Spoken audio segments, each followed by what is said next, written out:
So the church in Papua New Guinea, in the Port Moresby mission, is still like as a country, it's still new. But it was first, it was born in Port Moresby, which is the capital of the country, and so it's still like fairly new. So a lot of people, some people they know who Mormons are, who LDS people are, and some people they're confused, and because they're confused, they think that we're like bad people, or like we believe in something else.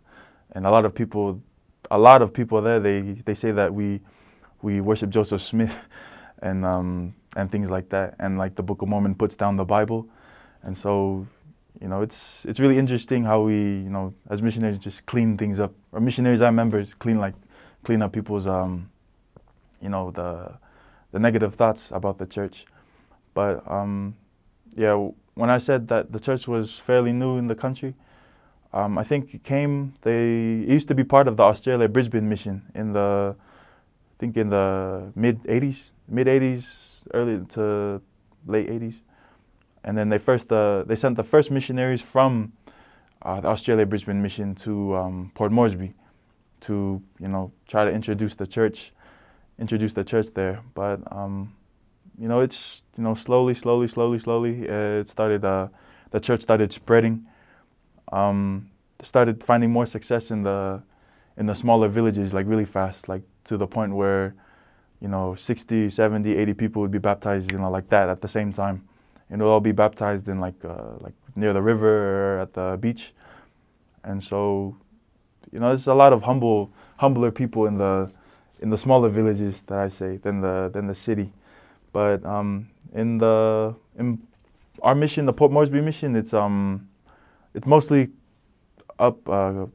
consists of districts and branches, and most of the wards are in the city, Port Moresby. And so there's one stake in Port Moresby, Port Moresby stake, and there's another stake in one of the islands that I served on in Daru, so Daru stake. But those are the only stakes so far in the whole country, but they're all in Port Moresby mission. The rest are districts, slowly growing districts, branches, units. A lot of small units that are just by themselves in remoter villages in the countryside of Western Province. And so the missionaries don't really get to go there frequently. And so in some areas, there'd be 2 or 4 missionaries. They would cover up to like 10 or 11 branches or wards, 11 branches or units, basically like the whole district. And they would either travel by, mainly we would walk, or, the zone leaders, they would have a big 10-seater. They would usually do that if the area was along the highway, or in some areas where, like we call the bush, the missionaries would proselyte on boat, or we would say dinghy. So it's like a really small, but not a big, massive engine in the back, but just the handheld manual engines that you use the pulley to start.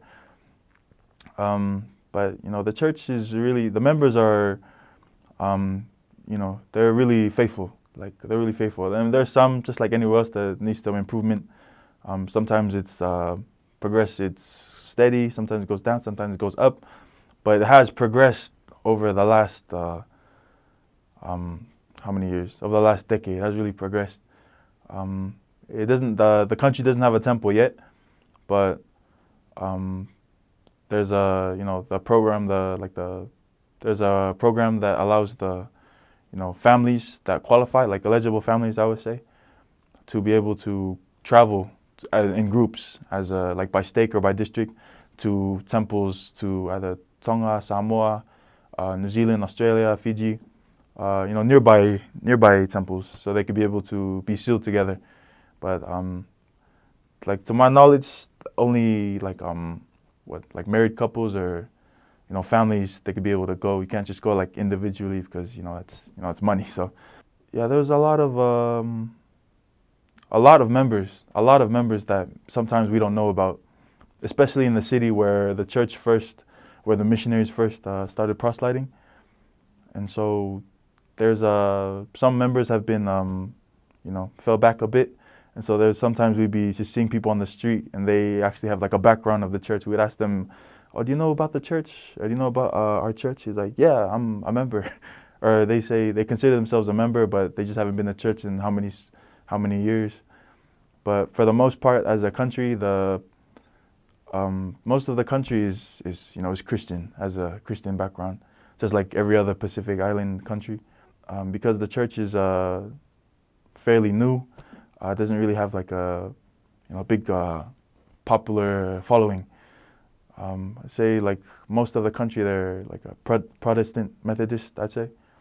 Those are usually the people that we would, or Adventist, usually the people that we would teach, especially in the city. The people there, they have like really big influence on missionaries in the past. So the missionaries that brought past Christian beliefs or faiths, most of them were from Samoa or Tonga or other Pacific islands. And so the people there, they have like they already have a history, like a history with other Pacific Islanders, like in that terms, like missionaries. And so when they see us, they kind of sometimes, either it's a good thing or bad thing. Some people say that it brings back memories. Like it's a good thing that they're getting Pacific missionaries again, even though most of us even though we're Pacific in blood, but we're from the States or Australia. They say that's a good thing. And then the others that say it's a bad thing, saying that because the other Pacific missionaries already came here to preach or like give the word of God. They say that we don't need any more or anything like that. And so it was a struggle sometimes, but it was a joy to actually meet different people, actually talk to them, see their side of things, what they thought about us, what they thought about the missionaries, about the church. But for a lot of people really have like a high positive thinking about how the church helps like humanitarian services with welfare, which is a good thing. People think good about us in that light. But at the same time, a lot of people, for the most part, we always hear this over there, they think that we're rich. And so they would see the missionaries because of the way we dress and, stuff like that. And because we're young, being young and dressing like that, and being able to, driving these, white Hiluxes or white 10-seaters, people have the common notion that over there, they think that the church is rich, or like all of us are rich, or that the welfare will help you out, which is true, but not in the sense that some people, think so. There's nothing wrong about that. Like I said, the church is like fairly new, but it's really nice to see when the welfare or humanitarian service actually help the people that need it over there, which is a lot of people, they need it. It's one of the top 10 or top 5 or something dangerous missions in the church in the world, and so for that reason only elders serve there. So there's no sister missionaries. There has never been sister missionaries serving there, and our time schedule is different. And so now I don't know if they changed it, but when I first started my mission, I knew that the regular schedule for a missionary was to wake up at 6, work out or exercise, personal companionship study by like around I think you would say 8 or 9, and then but you would leave the house like noon or lunchtime, and then you would come back at nighttime like 9:30 or something like that, and lights out by 10. But for us, especially in the city, we couldn't be out when it got dark. And so to have more time, we would wake up at 6, we would do personal companionship study, and we would leave the house by 9 or 8. Leave the house by 9 or 8, and then we would come back around 5 or 6. And so, all of that just to be safe, because now it's died down a bit. It's never happened to me, but there's been some instances, especially when the missionaries first got here. There's been some instances where they were held up, they were like harmed, or they were robbed or something like that. It still happens, but not as much. or there's been missionaries that have gotten into confrontations with people. Not them going out of their way, but obviously people are trying to do something to the missionaries, whether they're drunk or they're just trying to look for trouble, or something or they have bad thinking about the missionaries or why we're here.